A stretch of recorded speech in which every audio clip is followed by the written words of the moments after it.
Well, it's on Amazon. And that's about the only place that you can get any. But it's on Amazon. Okay. But this picture on the front page is one of the key photos, and the reason why that's up there, that's the two members of the 75th Rangers in Anbar province, and they're walking towards this burning pump station in Anbar province, oil pump station, and it was burning, and that was one of the key things that was decided during our policy, is that there would be no oil infrastructure intentionally attacked during the first month or two. And truly, that was in talking to a couple of the guys at DIA, and that there was no oil infrastructure that was supposed to be attacked. Mm-hmm. That was a written policy. It was signed off by the principals, which was essentially primarily the president's cabinet, and it was in writing.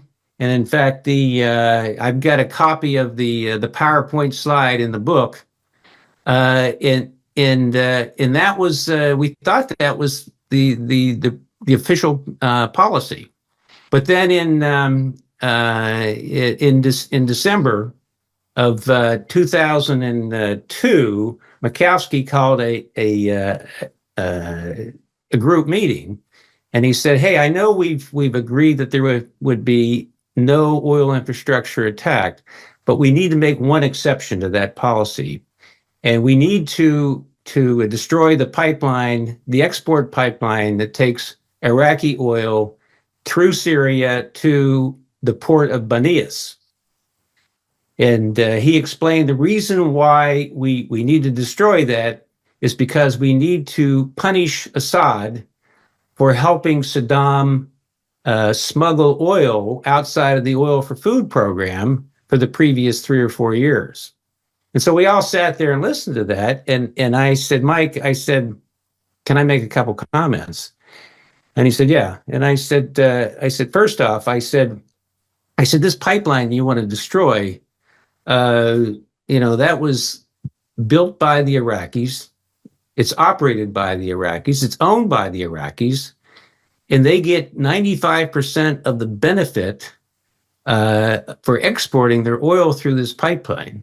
I said, "If you want to punish the Syrians, you need to find some other way, because the only thing they get is the tolling fee, which is less than 5% of the value of the exports." I said, "If we do this, we will be punishing the future government of Iraq." And he said, his comment was, "Well, I could tell he resisted, but we agreed to a compromise with him. We said, hey, look, we'll leave it open, and we'll use it as leverage against the Syrian government. So if they cooperate with us, fine, we'll continue to pay them toll fees, and we'll export the oil that way." And the lady from state was sitting right next to him. Made perfect sense to her. I thought we'd all agreed to that, and we did. In fact, if you look at the official policy that was approved, that was what was approved.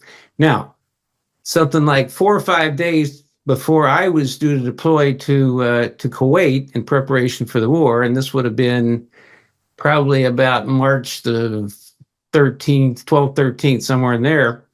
There was a meeting called, and Mike came up to me in our area, and he said, "Gary, you need to be in an oil meeting in the main Pentagon conference room at 1:00.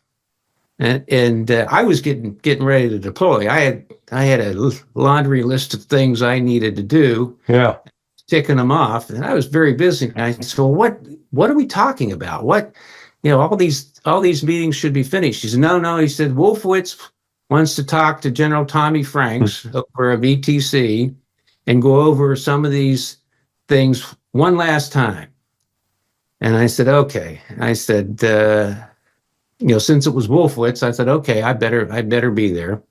So we went up to the meeting. Of course, we waited around for him. He was always 15, 20 minutes late, as most those guys, the civilians at the Pentagon were. So he came in, we started the meeting, and we went through some of the same things that had gone over many, many times over the previous 3 or 4 months.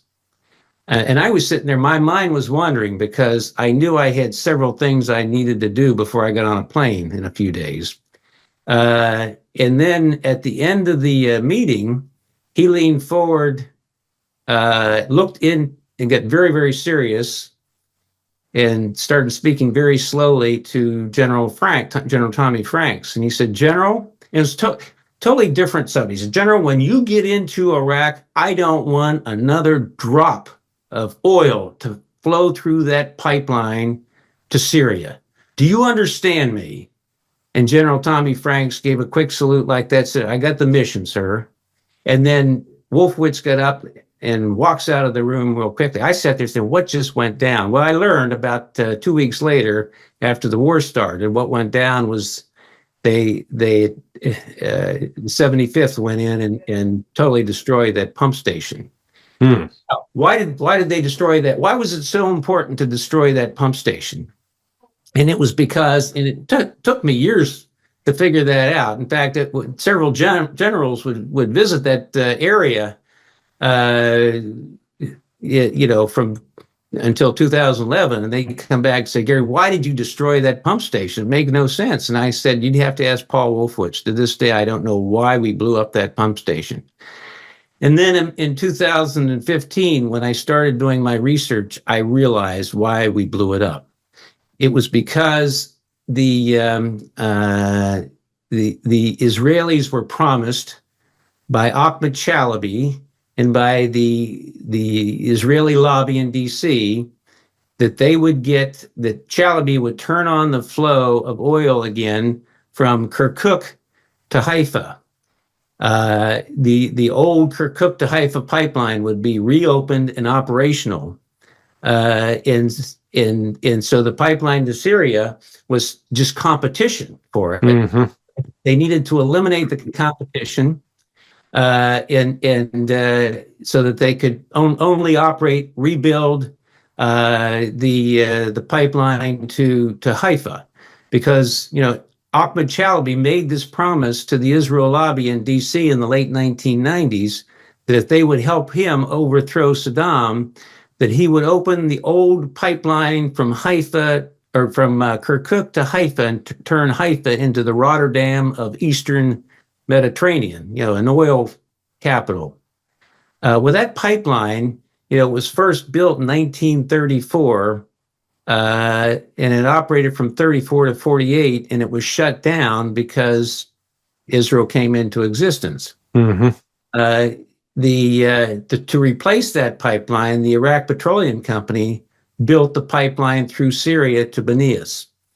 And so in their mind, they had to eliminate the competition for this pipeline that was going to be resurrected. And in fact, Bibi Netanyahu went to London to get a few $1 billion to not only resurrect the pipeline, but to expand it so it would be exporting over 1 million barrels a day.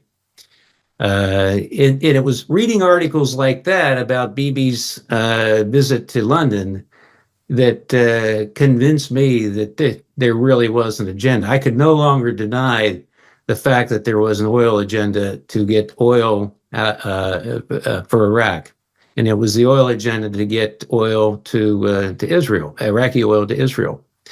Now, they were never able to fulfill that original mission, because what happened was the Iraqis inside the Ministry of Oil got word of this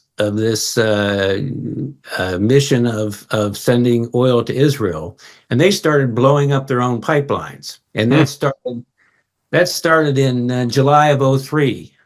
I can remember it was late in the evening, and I got a call from the guy who was essentially the oil minister, and he said, Gary, we got a problem. And I said, okay, what is it? And he said, these 2 pipelines were destroyed within the last 3 or 4 hours. And he said there have been other attacks on pipelines, over the previous months, but those attacks were strictly to steal the oil out of the pipeline and use it or sell it. This was an attack on the pipeline to shut down the Dora refinery, the Baghdad refinery. So this was a true attack that was just to destroy the pipeline. Mm-hmm. Well, years later, I learned that the reason why they attacked those pipelines was because people in Baghdad were reading the Arabic press in Baghdad, and the Arabic press was just repeating articles that were in the Haaretz at the time, and Haaretz was talking about how the U.S. forces were going to open up this old pipeline to Haifa so that Israel could get oil from Iraq again, inexpensive oil from Iraq, and so the Iraqis within the Ministry of Oil were blowing up their own pipelines because they felt like they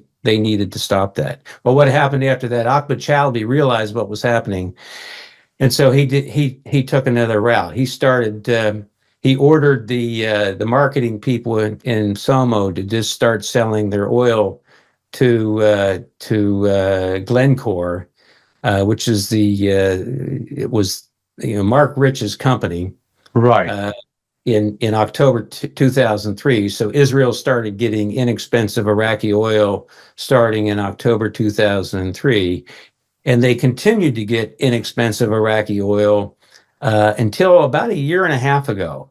What happened? They were getting their inexpensive Iraqi oil from the oil ministry's marketing folks until 2013. What happened after 2013 was the Kurds started their own production of oil outside of the Baghdad's control, and they were exporting their oil to through the Turkey through pipeline, the pipeline through Turkey, and they were delivering very cheap oil to Israel from 2013-14 until March of last year. And that pipeline was shut down March of last year because of an arbitration hearing between Turkey and Baghdad, because Baghdad was trying to control the Kurdish exports.